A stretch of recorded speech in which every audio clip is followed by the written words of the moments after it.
Hujan deras mengguyur Jakarta malam itu ketika sebuah video berdurasi 7 menit mendadak meledak di media sosial. Judulnya sederhana, namun langsung mengundang rasa penasaran jutaan orang, fakta yang disembunyikan selama ini. Dalam video tersebut, Subhan duduk bersama Roy Suryo di sebuah ruangan remang dengan setumpuk dokumen di atas meja kayu tua. Tatapan mereka serius, seolah siap membuka sesuatu yang selama bertahun-tahun terkubur rapat. Subhan membuka pembicaraan dengan suara pelan namun tajam. Ia menyebut ada banyak kejanggalan dalam arsip pendidikan tokoh besar nasional, termasuk keluarga mantan pemimpin negeri. Di sampingnya, Roy Suryo menunjukkan beberapa hasil analisis digital yang menurutnya mengandung perbedaan mencolok. Kalimat demi kalimat yang keluar membuat suasana video terasa menegangkan seperti film investigasi. Tak butuh waktu lama, potongan video itu menyebar ke berbagai platform. Grup WhatsApp keluarga, forum politik, hingga akun gosip ikut membahasnya. Banyak orang terkejut karena nama Gibran mulai terseret dalam perdebatan panas tersebut. Ada yang mendukung keberanian Subhan, ada pula yang menganggap semua itu hanyalah fitnah bermuatan politik. Di sebuah rumah megah kawasan Solo, Gibran sedang menghadiri pertemuan tertutup ketika ajudannya datang tergesa membawa tablet. Wajah sang ajudan terlihat panik. "Mas, videonya sudah viral di mana-mana," ucapnya lirih. Gibran mengambil tablet itu, lalu memutar video yang kini menjadi pembicaraan nasional. Sorot matanya berubah dingin ketika mendengar nama keluarganya disebut berulang kali. Ruangan mendadak sunyi. Beberapa orang yang hadir saling pandang tanpa berani berbicara. Gibran mematikan video itu sebelum selesai, lalu berdiri sambil menarik napas panjang. Ia tahu isu semacam ini sangat berbahaya, apalagi mendekati momentum politik besar yang sedang dipersiapkan banyak pihak. Sedikit kesalahan bisa menghancurkan citra yang dibangun bertahun-tahun. Sementara itu di Jakarta, Subhan justru menikmati kekacauan yang mulai terjadi. Ia duduk santai di sebuah kafe kecil sambil membaca ribuan komentar dari masyarakat. Beberapa pendukungnya memuji keberaniannya membongkar dugaan yang selama ini dianggap tabu. Namun ancaman juga mulai berdatangan. Ada pesan anonim yang memintanya berhenti sebelum semuanya terlambat. Roy Suryo terlihat jauh lebih waspada. Sejak sore, ia merasa beberapa kendaraan terus mengikuti mobilnya. Meski mencoba tenang, nalurinya mengatakan ada sesuatu yang sedang bergerak diam-diam. Ia menghubungi Subhan dan meminta agar lebih berhati-hati. Namun Subhan malah tertawa kecil. "Kalau takut, kita nggak akan pernah tahu kebenaran," katanya santai. Keesokan paginya, media nasional langsung dipenuhi perdebatan panas. Televisi mengundang pakar hukum, pengamat politik, hingga mantan pejabat untuk membahas video viral tersebut. Sebagian menyebut tindakan Subhan sebagai bentuk kritik demokrasi, tetapi ada juga yang menilai itu sudah masuk ranah pencemaran nama baik. Nama Gibran terus disebut dalam setiap diskusi. Tekanan semakin besar ketika beberapa kelompok massa mulai berdatangan ke kantor lembaga hukum sambil membawa poster dan spanduk.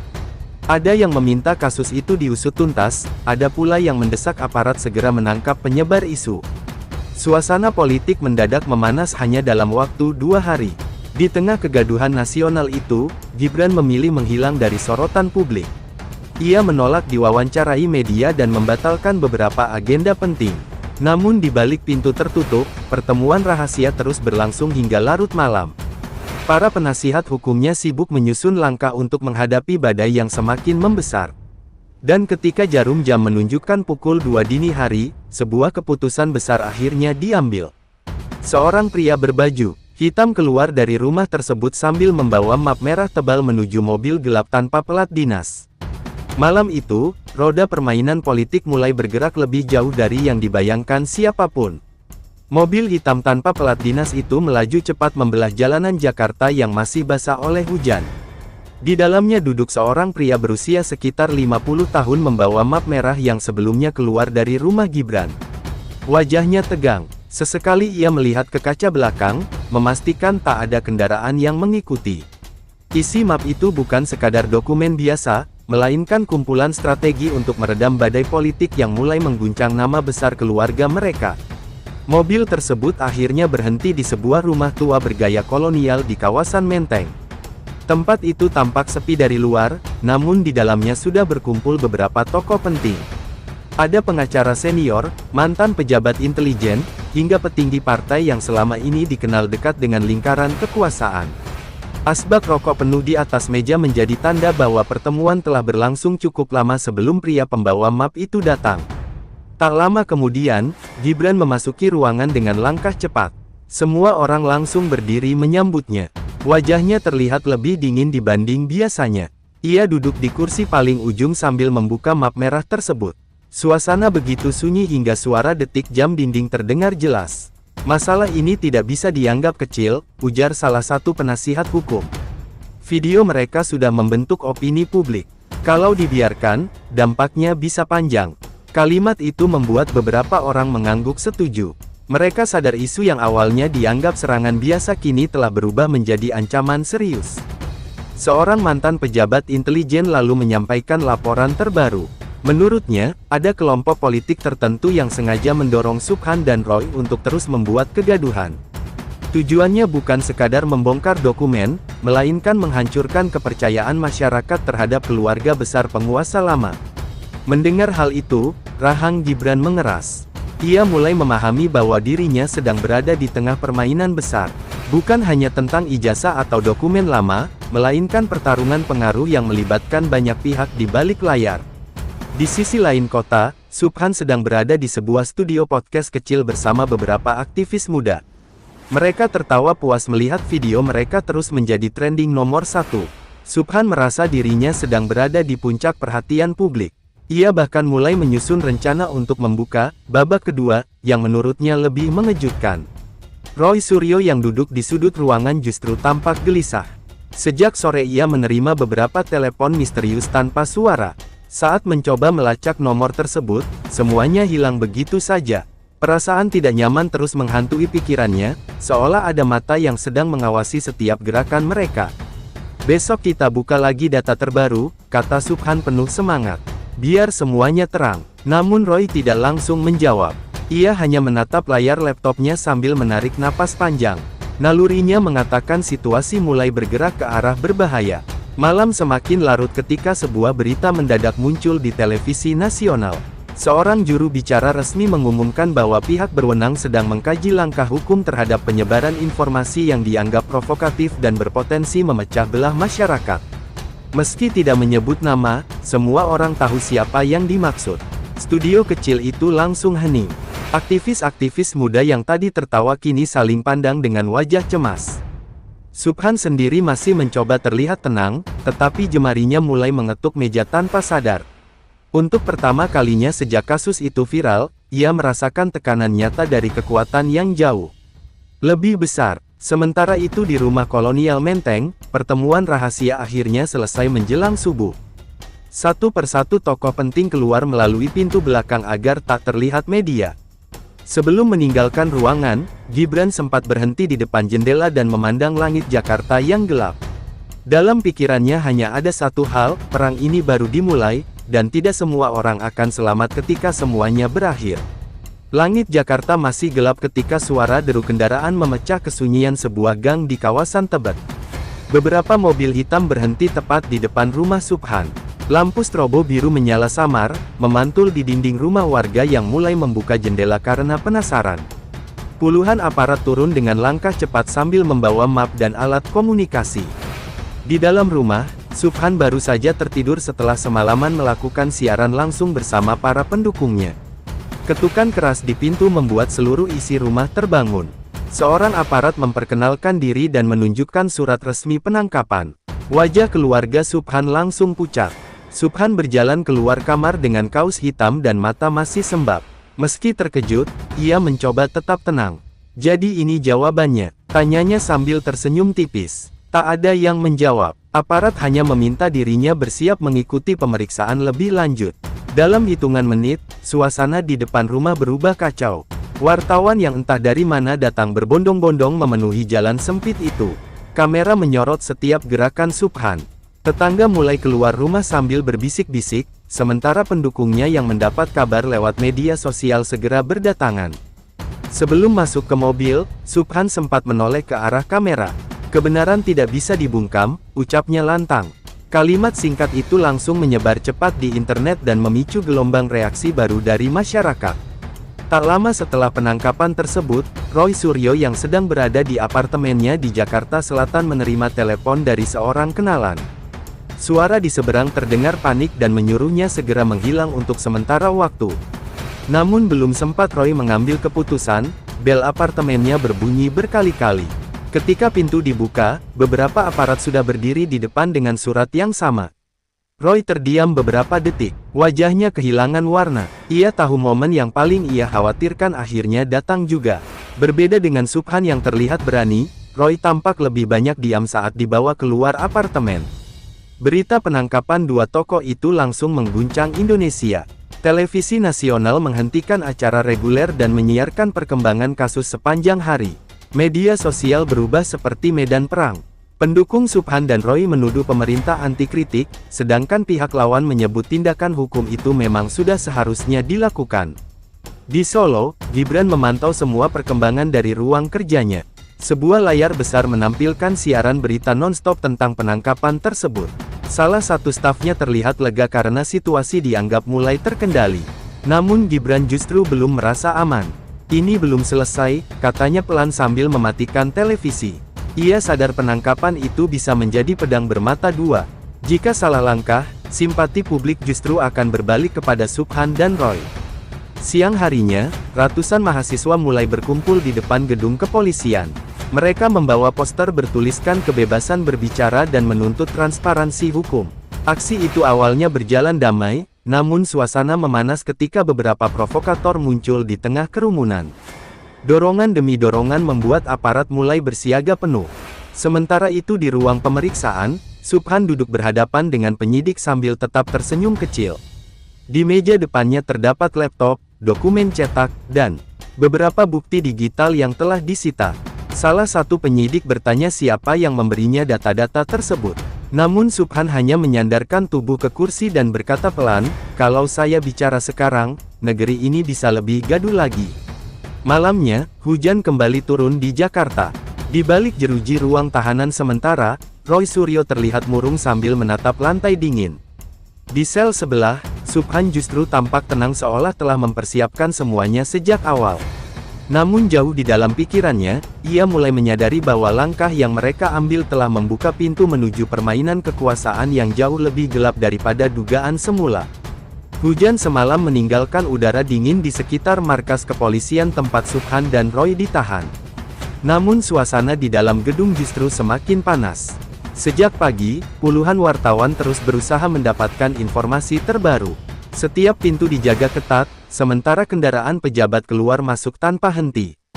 Kasus itu kini berubah menjadi perhatian nasional. Di ruang tahanan, Subhan duduk santai di atas ranjang besi sambil membaca koran pagi yang penuh dengan wajahnya. Hampir semua halaman utama menampilkan foto penangkapannya. Ia tersenyum kecil ketika melihat judul besar yang menyebut dirinya sebagai pemicu badai politik terbesar tahun ini. Roy Suryo terlihat berbeda. Semalaman ia hampir tidak tidur.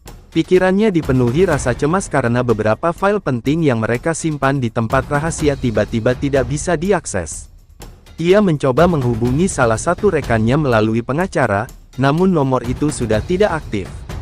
"Ada yang bergerak lebih cepat dari kita," bisiknya pelan kepada Subhan. Subhan mengernyit. Untuk pertama kalinya sejak ditangkap, ekspresinya berubah serius. File yang dimaksud Roy bukan sembarang dokumen. Di dalamnya terdapat rekaman, foto arsip lama, dan sejumlah data yang menurut mereka bisa mengguncang banyak tokoh penting jika sampai tersebar luas. Sementara itu di Solo, Gibran menerima laporan dari tim kepercayaannya.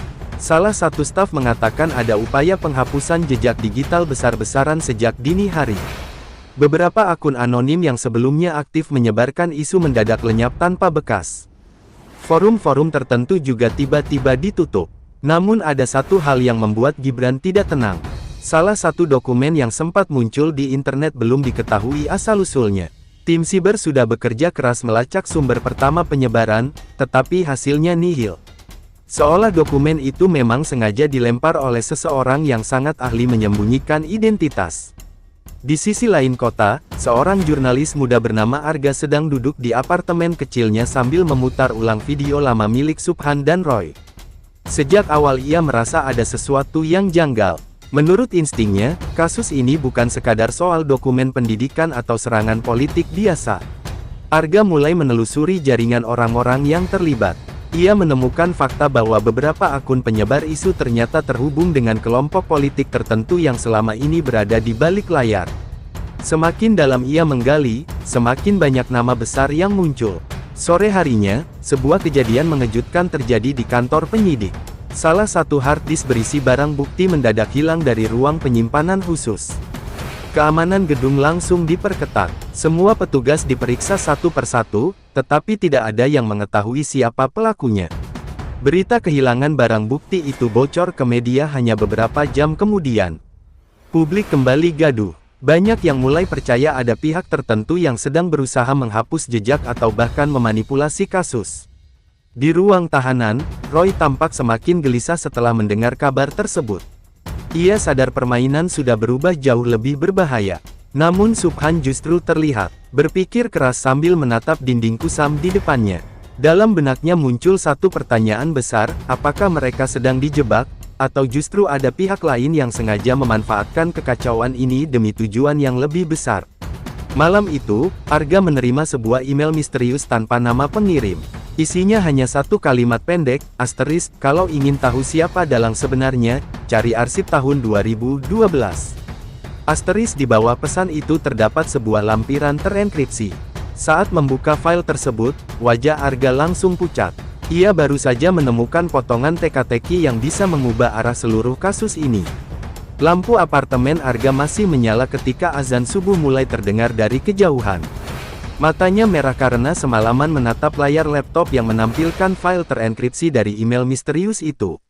Setelah berjam-jam mencoba membuka sandinya, akhirnya satu folder berhasil diakses. Jantung Arga langsung berdegup keras saat melihat isi di dalamnya. Folder tersebut berisi potongan percakapan lama, foto pertemuan rahasia, dan dokumen internal dari tahun 2012. Beberapa nama besar politik muncul berulang kali dalam arsip itu. Yang paling mengejutkan, ada catatan tentang sebuah operasi pembentukan opini publik yang pernah dijalankan untuk menjatuhkan lawan politik menggunakan isu pribadi dan dokumen pendidikan. Arga membeku di kursinya. Ia mulai menyadari bahwa pola yang terjadi saat ini sangat mirip dengan strategi lama tersebut. Bedanya, kali ini situasinya jauh lebih besar dan melibatkan figur nasional yang pengaruhnya masih sangat kuat. Di tempat lain, suasana tahanan semakin tegang. Sejak hard disk barang bukti hilang, penyidik mulai melakukan pemeriksaan tambahan terhadap semua orang yang terkait kasus itu. Subhan dipindahkan ke ruang interogasi khusus. Dua penyidik senior duduk di depannya sambil membawa setumpuk berkas. "Siapa yang memberi Anda dokumen pertama?" tanya salah satu penyidik dengan nada tajam. Subhan tidak langsung menjawab. Ia hanya menatap meja beberapa detik sebelum tersenyum tipis.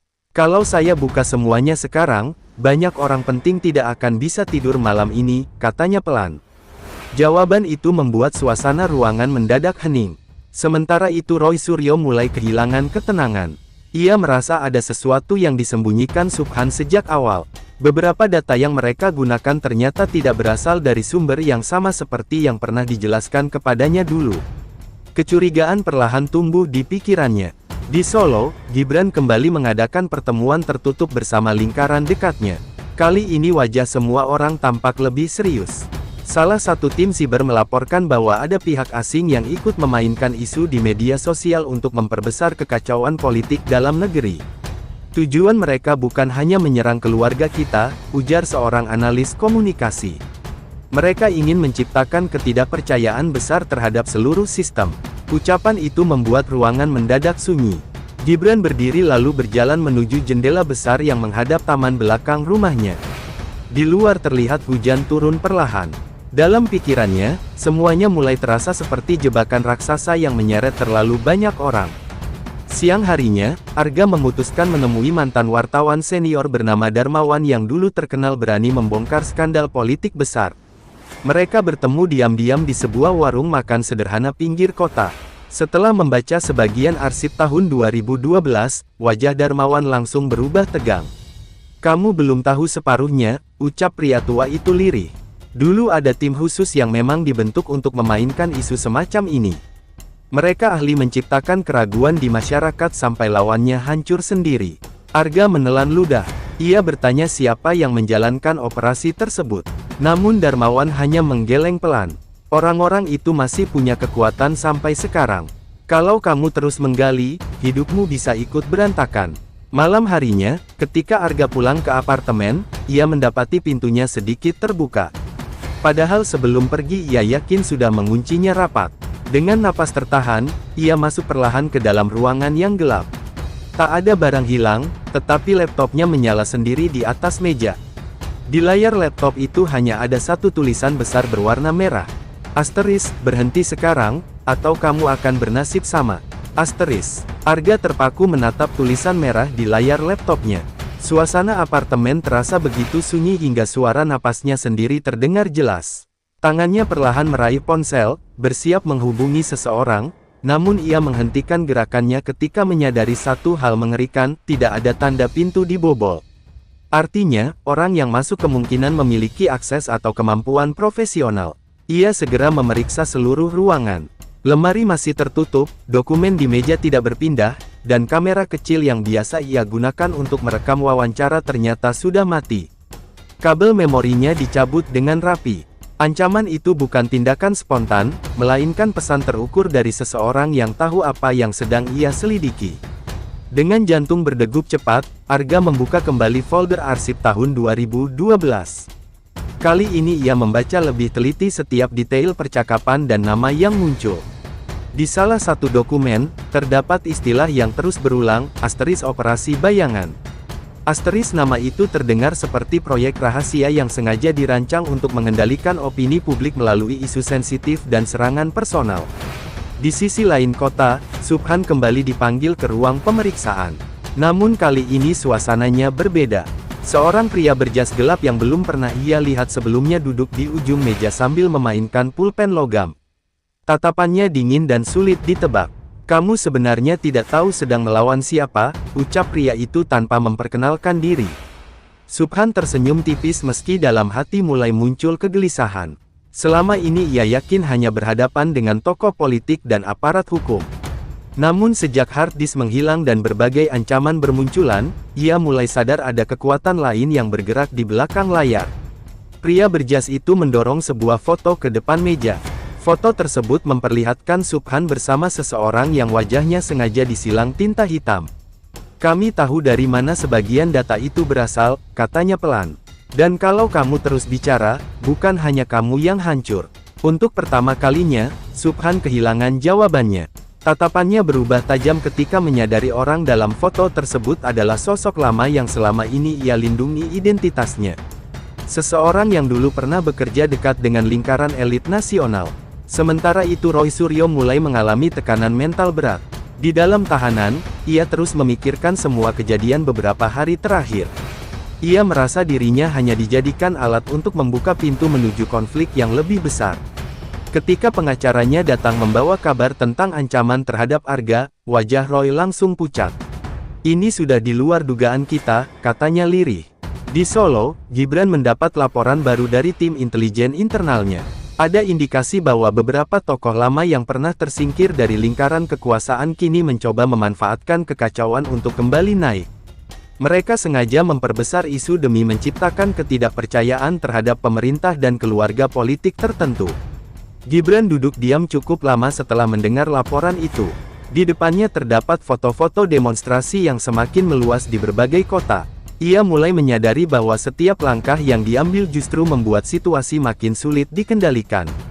Penangkapan Subhan dan Roy bukannya meredam keadaan, malah memicu rasa penasaran masyarakat. Malam harinya, Arga diam-diam menemui Darmawan lagi di sebuah gudang percetakan tua yang sudah tidak beroperasi. Tempat itu dipilih karena jauh dari keramaian dan sulit dipantau. Di sana, Darmawan akhirnya membuka fakta lain yang selama ini ia simpan rapat. Operasi bayangan bukan cuma permainan politik biasa, ucapnya serius. Mereka punya jaringan media, buzzer, bahkan orang dalam di lembaga tertentu. Tujuan mereka sederhana, mengendalikan siapa yang naik dan siapa yang dijatuhkan. Arga terdiam mendengar penjelasan itu. Namun sebelum ia sempat bertanya lebih jauh, suara langkah kaki mendadak terdengar dari luar gudang. Darmawan langsung mematikan lampu dan berbisik pelan, "Mereka menemukan kita." Gudang percetakan tua itu langsung tenggelam dalam gelap setelah Darmawan mematikan lampu utama. Hanya sedikit cahaya bulan yang masuk melalui celah atap berkarat. Arga menahan napas ketika suara langkah di luar terdengar semakin dekat. Dentingan besi dan bisikan pelan membuat bulu kuduknya meremang.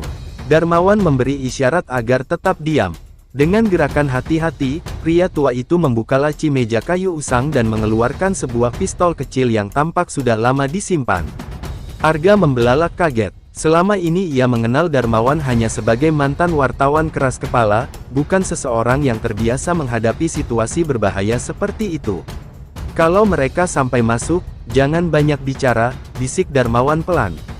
Beberapa detik kemudian, suara pintu depan gudang terdengar berderit.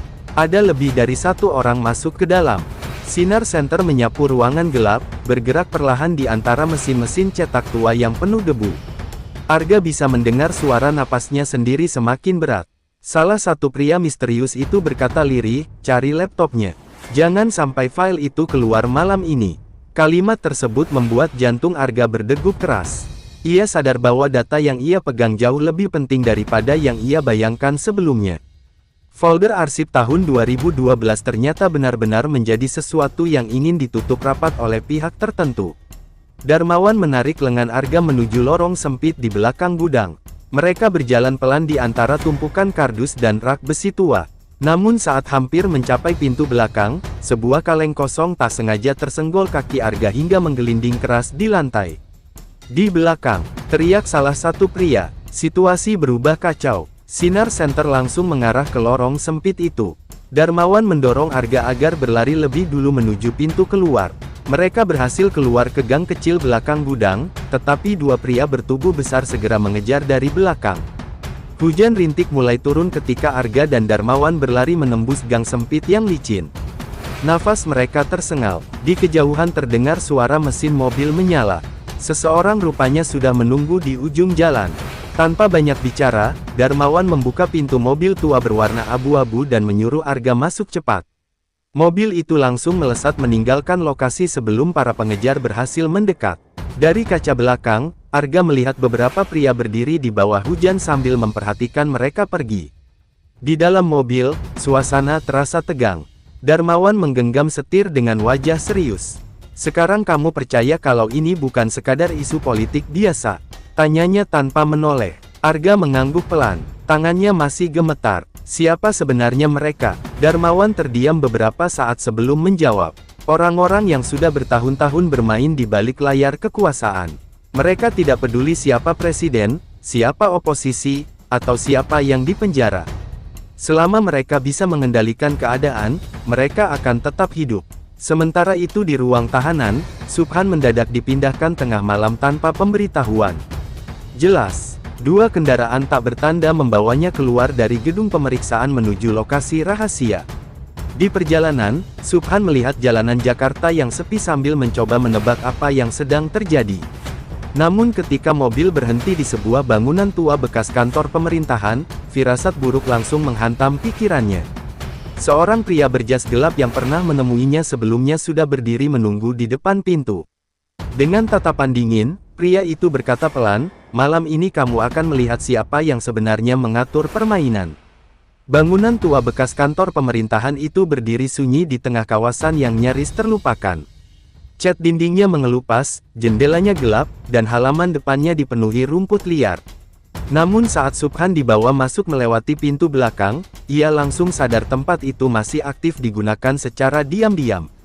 Beberapa kamera kecil terpasang di sudut lorong, sementara pria-pria bertubuh tegap berjaga tanpa banyak bicara. Langkah kaki mereka menggema di koridor panjang yang remang-remang. Subhan berusaha tetap tenang meski pikirannya dipenuhi berbagai kemungkinan. Ia tahu pemindahan mendadak seperti ini bukan prosedur biasa. Sesuatu yang besar sedang dipersiapkan. Pria berjas gelap yang sejak tadi diam akhirnya berhenti di depan sebuah pintu besi tebal. Ia menekan kode tertentu sebelum pintu terbuka perlahan dengan suara berat. Di baliknya terdapat ruangan luas dengan layar monitor memenuhi dinding. Beberapa orang duduk memperhatikan data dan siaran media sosial yang terus bergerak cepat. Subhan menatap semuanya dengan heran. Di layar-layar itu muncul berbagai potongan berita, akun anonim, grafik opini publik, hingga daftar nama tokoh politik nasional. Tempat itu lebih mirip pusat kendali operasi rahasia dibanding kantor biasa. "Selamat datang di ruang tempat arah negeri ini sering dimainkan," kata pria berjas gelap sambil menatap Subhan tajam. Subhan mencoba menyembunyikan keterkejutannya. "Jadi kalian memang sengaja menciptakan semua kekacauan ini?" tanyanya. Pria itu tersenyum tipis. "Bukan menciptakan, kami hanya mengarahkan. Publik selalu butuh sesuatu untuk dipercaya, dan politik selalu membutuhkan musuh." Jawaban tersebut membuat suasana terasa semakin dingin. Di sisi lain kota, Arga dan Darmawan berhenti di sebuah rumah kosong milik teman lama Darmawan. Tempat itu berada di pinggiran Jakarta dan jauh dari keramaian. Setelah memastikan tidak ada yang mengikuti, Arga langsung membuka laptopnya kembali. Ia mulai mencocokkan arsip tahun 2012 dengan beberapa nama yang muncul dalam dokumen baru. Semakin lama ia membaca, semakin jelas pola yang terbentuk. Operasi bayangan ternyata bukan kelompok kecil, melainkan jaringan besar yang telah bertahun-tahun memainkan isu politik untuk memengaruhi arah kekuasaan nasional.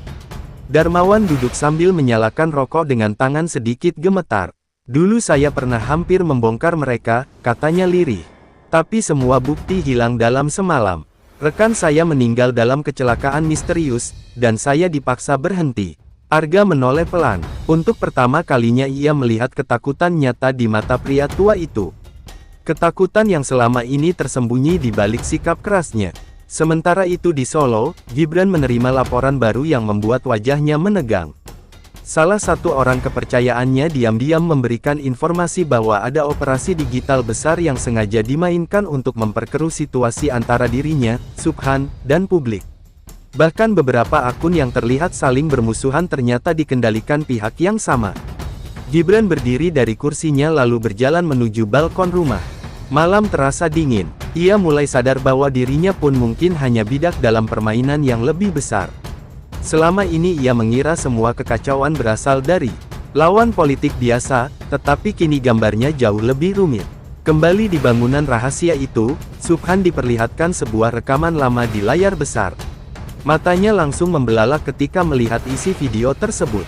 Di sana tampak beberapa tokoh penting sedang mengatur strategi penyebaran isu bertahun-tahun lalu, termasuk cara membangun opini dan menghancurkan reputasi seseorang melalui media. Pria berjas gelap mendekat sambil berbisik pelan di telinga Subhan, "Sekarang kamu mengerti kenapa banyak orang tidak ingin kebenaran ini keluar. Dan kalau kamu tetap melawan, bukan hanya kamu yang akan hilang, tapi semua orang yang pernah membantumu." Subhan masih terpaku menatap layar besar di ruangan rahasia itu. Rekaman yang diputar di hadapannya terasa seperti mimpi buruk. Beberapa wajah yang muncul adalah tokoh-tokoh yang selama ini dikenal bersih di mata publik. Mereka duduk mengelilingi meja panjang sambil membahas strategi pembentukan opini, serangan karakter, hingga cara mengendalikan pemberitaan media. Tangannya perlahan mengepal. Selama ini ia yakin sedang melawan satu keluarga politik tertentu, tetapi kenyataan yang terbuka di depan matanya jauh lebih luas. Ada jaringan besar yang memanfaatkan konflik demi menjaga pengaruh mereka tetap hidup dari masa ke masa. Pria berjas gelap mematikan layar lalu berjalan pelan mendekati Subhan. "Kamu hanya melihat permukaannya saja," ucapnya tenang. "Orang datang dan pergi dalam politik, tetapi permainan tetap sama. Kami memastikan siapa yang bisa bertahan dan siapa yang harus tenggelam." Subhan menatap tajam pria itu. "Kalau begitu kenapa tunjukkan semua ini kepada saya?" Pria tersebut tersenyum samar. "Karena kami ingin kamu berhenti. Kasusmu sudah cukup membuat gaduh. Jangan memaksa kami mengambil langkah yang lebih jauh." Kalimat itu terdengar seperti ancaman halus yang jauh lebih menyeramkan daripada bentakan. Namun di balik ketegangan itu, Subhan diam-diam memperhatikan sebuah detail penting. Salah satu monitor kecil di sudut ruangan ternyata masih menyala dan menampilkan daftar arsip digital. Di sana ia melihat kode file yang mirip dengan folder tahun 2012 milik Arga. Itu berarti jaringan tersebut memang terhubung langsung dengan operasi lama yang sedang dibongkar. Sementara itu di rumah persembunyian pinggiran Jakarta, Arga berhasil membuka satu file baru yang sebelumnya terkunci. Isi file itu berupa rekaman suara percakapan beberapa tokoh penting tentang rencana mengendalikan penerus kekuasaan, agar tetap bisa dipengaruhi oleh kelompok tertentu. Suara dalam rekaman terdengar samar, namun ada satu nama yang membuat Arga dan Darmawan saling berpandangan tegang. Nama itu adalah seseorang yang selama ini dikenal sebagai tokoh nasional paling dihormati di balik layar politik Indonesia. Kalau rekaman ini asli, negara bisa gempar, bisik Arga pelan. Darmawan langsung berdiri dan menutup semua jendela rumah. Wajahnya terlihat semakin pucat. Kita tidak punya banyak waktu, katanya cepat. Mereka pasti sudah tahu sebagian data berhasil kita buka. Di Solo, Gibran menerima pesan anonim ke ponselnya tepat tengah malam. Isinya hanya sebuah tautan video tanpa keterangan apapun. Saat diputar, wajahnya langsung berubah tegang. Video itu memperlihatkan cuplikan lama tentang pertemuan beberapa elit yang sedang membahas strategi mengatur arah politik nasional sejak bertahun-tahun lalu. Yang membuat Gibran membeku bukan hanya isi pembicaraannya, melainkan keberadaan satu sosok yang sangat ia kenal di dalam rekaman tersebut. Untuk pertama kalinya sejak semua kekacauan ini dimulai, Gibran merasa dirinya benar-benar sendirian. Ia mulai ragu kepada orang-orang di sekitarnya, bahkan terhadap sistem yang selama ini ia percaya. Jika rekaman itu tersebar luas, bukan hanya dirinya yang terkena dampak, tetapi banyak tokoh besar bisa ikut jatuh. Di bangunan rahasia, pria berjas gelap akhirnya membuka pintu ruangan dan mempersilakan Subhan keluar. Namun sebelum pergi, ia berkata pelan, "Mulai malam ini, hidupmu bukan lagi milikmu sendiri." Subhan berjalan menyusuri lorong gelap dengan pikiran kacau. Namun tanpa diketahui siapapun, sebuah alat perekam kecil yang disembunyikannya sejak awal masih aktif di balik lipatan bajunya. Dan seluruh percakapan di ruangan rahasia tadi telah terekam sempurna.